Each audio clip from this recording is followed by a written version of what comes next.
Alors, après avoir parlé de nos amis les religieux, vous ne devez même pas voir dans ce que je dis une réaction qui est beaucoup trop rigide en votre endroit, mais je considère que lorsqu'on vit en société, il y a un ensemble de compartiments, sinon de principes qu'on doit prendre en compte.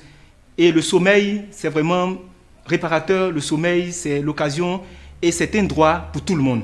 Maintenant, j'en viens aux nuisances sonores de nos chers voisins, avec leur appareil électroménager. Souvent, dans certains quartiers, c'est comme s'ils étaient en train d'équilibrer les terreurs dans les maisons. C'est-à-dire, chacun, c'est la course aux appareils qui feront le plus grand bruit l'un par rapport à l'autre. On n'est pas contre le fait que tu aimes la musique, ou que ce soit ta maison, ou que c'est toi qui payes tes factures. Ça, c'est ton droit le plus absolu. Mais quand même, souvent, choisis tes heures où tu vas quand même mettre la musique. Il faut faire une sélection qui convient aux heures que tu choisis pour pouvoir jouer ces musiques-là. Tu ne peux pas quand même mettre Alpha Blondy, qui est un artiste que nous aimons et que nous saluons au passage, le Color Jagger, mais ne pas mettre Alpha Blondy à 13h, sachant que ces beats qu'il utilise sont des beats qui sont expressifs. Tu ne peux pas mettre Dodo Latte à 14h, ou bien Bipomi Junior à 5h du matin. Ou bien tu as même Mawa Traoré avec son fameux Yuma Lili à midi.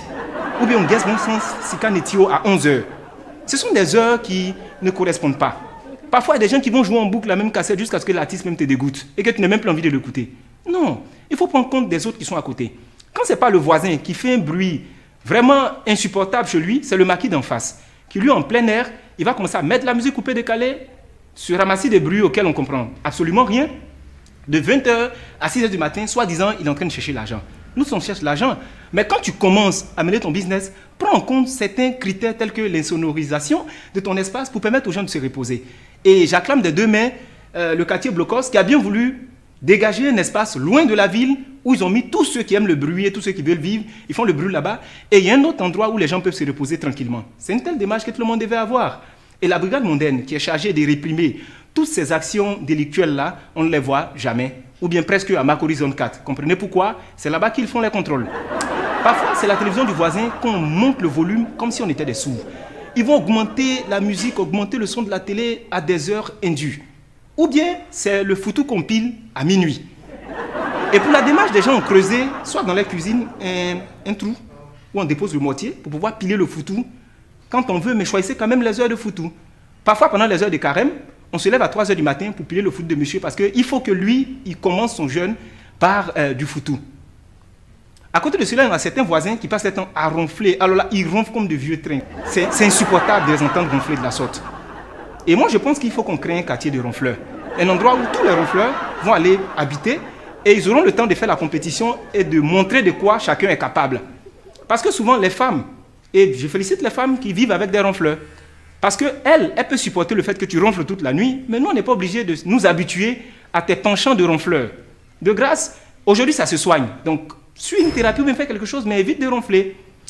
À côté de cela, on a des voisins qui, eux, n'ont pas de télévision. Eux, c'est la meilleure, quoi. Ils n'ont pas de télévision chez eux. Disons, ils n'ont pas Canal+ chez eux. Ils viennent chez toi à la maison. Ils vont regarder la télé jusqu'à X heures. En plus, ils s'imposent parce qu'ils vont choisir les chaînes qu'ils aiment regarder. Et puis, ils vont vous obliger à suivre les chaînes.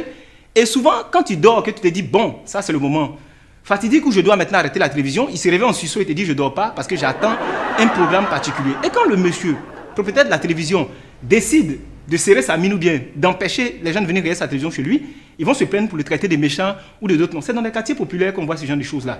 Il y a une télévision dans une maison, c'est-à-dire il y a une seule personne qui, dans le couloir à Canal+, et quand ils vont mettre Telenovelas, toutes les femmes du couloir vont venir là-bas s'asseoir pour regarder jusqu'à X heures. Et la télévision tourne, elle tourne, elle tourne, elle tourne dans un bruit sourd. Et comme vous les connaissez, elles ne vont pas regarder en ces elles vont faire beaucoup de bruit pour ajouter là-dessus. Il faut qu'on fasse attention.